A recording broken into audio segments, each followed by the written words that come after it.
संजय राऊत बोलतात, थेट ऐकूया.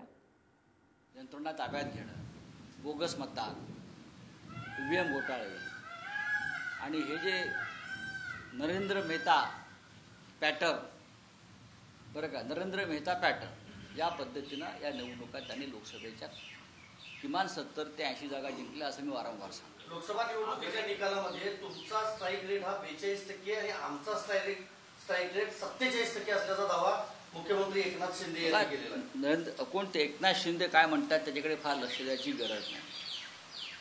ही भरकटलेली आणि बहकलेली व्यक्तिमत्व आहेत. त्यांचं मुख्यमंत्रीपद आऊट घटकेच आहे. ते घटनाबाह्य बेकायदेशीर मुख्यमंत्री आहेत आणि घटनाबाह्य बेकायदेशीरपणे जे लोक सत्तेवर बसतात त्यांना मानसिक आजार किंवा ते मनोरुग्ण असतात राजकीय दृष्ट्या. महाराष्ट्रात आणि देशामध्ये आपण हे पाहतो. बहुमत गमावलेले लोक जेव्हा सत्तेमध्ये असतात तर त्यांच्याकडनं अशा प्रकारची वक्तव्य होत असतात. फडणवीस यांनी असं म्हटलंय सर, विरोधकांच्या खोट्या नरेटिव्हचा पर्दाफाश करणार, जे लोकसभा निवडणुकीमध्ये नरेटिव्ह सेट केलं गेलं. मग त्यांनी सगळ्यात आधी नरेंद्र मोदींचा पर्दाफाश केला पाहिजे.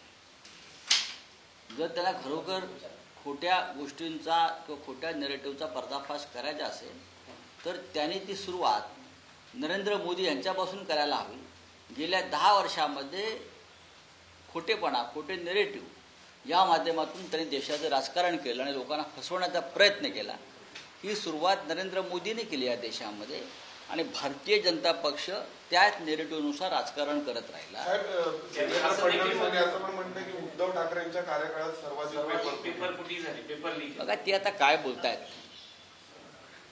आताच बोला ना. 50 वर्षापूर्वीच्या आणीबाणीवर आता तुम्ही छाती पिटतात नरेंद्र मोदी. तुम्ही आताच हुकुमशाहीवर बोला असं मी नेहमी म्हणतो.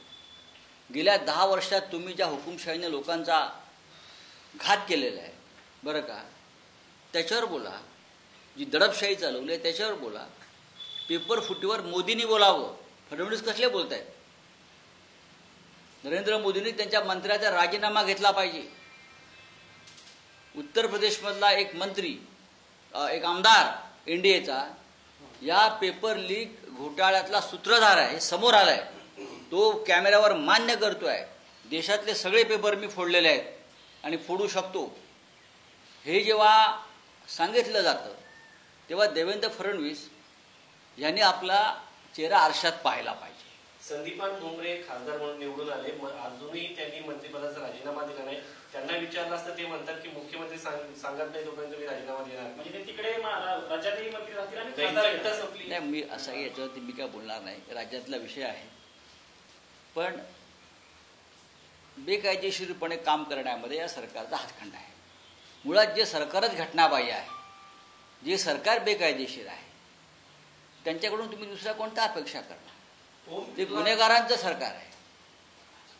ओम बिर्ला अध्यक्ष झाल्यानंतर काल पहिल्याच दिवशी त्यांनी आणीबाणीचा निषेध करत थेट इंदिरा गांधींचं नाव घेतलं सर. इंदिरा गांधींच्या नखाची सरायला येणार नाही. इंदिरा गांधी हे एक महान व्यक्तिमत्व होतं आपल्या देशातलं. निर्भय, बेडर आणि शूर हे 3 शब्द त्यांना लागू होतात.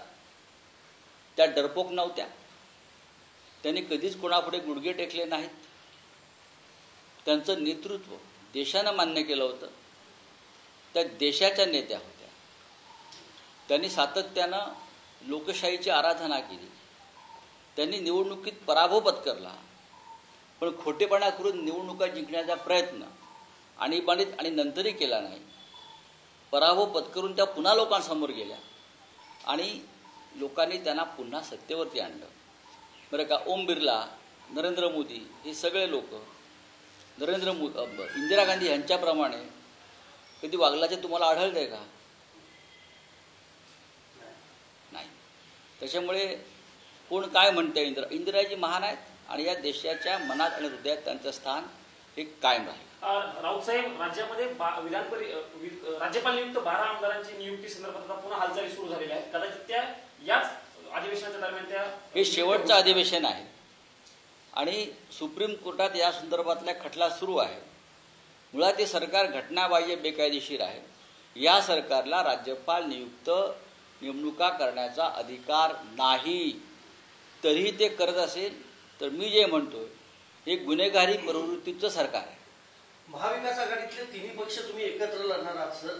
यामध्ये मुख्यमंत्री पदाचं काय फॉर्म्युला असणार आहे? ज्यांच्या जागा जास्त त्या पक्षाचा मुख्यमंत्री असणार की कसं? असं कोणी सांगितलं? असं कोणी जाहीर केलंय का? महाराष्ट्रामध्ये चेहऱ्याशिवाय, मुख्यमंत्री पदाच्या चेहऱ्याशिवाय निवडणुकीला सामोरं जाणं हा धोका आहे. या महाराष्ट्रानं महाविकास आघाडीचे मुख्यमंत्री म्हणून उद्धव ठाकरे साहेबांचं काम पाहिलं. लोकसभेतलं मतदान अनेक घटकांचं हे माननीय उद्धव ठाकरे यांच्याकडे पाहून सुद्धा झालेलं आहे. अर्थात तिघांची ताकद एकत्र होती. पण बिन चेहऱ्यांचं महाविकास आघाडी किंवा बिन चेहऱ्याचं सरकार हे अजिबात चालणार नाही. लोक स्वीकारणार नाही. लोकांना चेहरा द्यावाच लागेल. थँक्यू. धन्यवाद.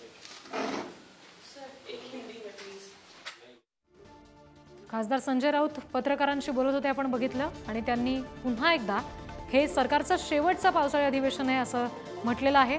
एकनाथ शिंदे यांचं मुख्यमंत्रीपद हे औटघटकेचं आहे असं देखील म्हणत राऊतांनी थेट शिंदेंवर निशाणा साधलेला आहे. भाजपवर सुद्धा त्यांनी टीका केलेली आहे आणि विशेषतः मोदींनी गेल्या 10 वर्षात जनतेची फसवणूक केली असं देखील संजय राऊत यांनी म्हटले आणि थेट मोदींवर निशाणा साधलाय. ओम बिर्ला यांनी संसदेचं कामकाज अध्यक्षपदी विराजमान झाल्यानंतर सुरू केल्याबरोबर लगेचच आणीबाणीचा मुद्दा उपस्थित करणं, इंदिरा गांधी यांचं नाव घेणं या संदर्भात सुद्धा संजय राऊत यांनी सडेतोड टीका केलेली आहे.